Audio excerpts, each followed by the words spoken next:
dia vao androany ary no nitendrina tamin'ny fomba ofisialy ireo ministra mandrafitra ny gouvernemanta vaovao izay dia nefa nisy tamin'izy ireo kosa no nilaza sady nilara-pahameno ho fampandrosoana ny firenena tamin'ny ity androany ity isan'izany ireto ministra manaraka ireto.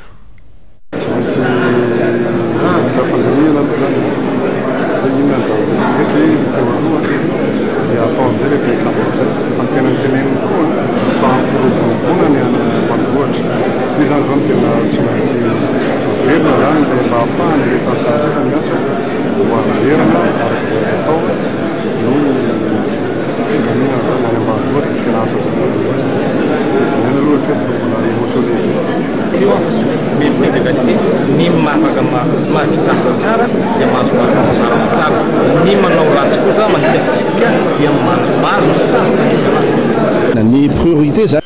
aminay zany araky n'ireny discours président reny dia hoe fametrahana ny tanitandalana fametrahana ny tanitandalana raha miresaka an'izay mazava loatra dia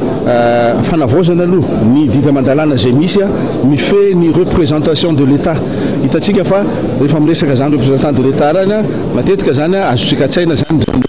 reny ka averina amilona iny zany satria matetika tenenina foana izy io kanefa ohatrany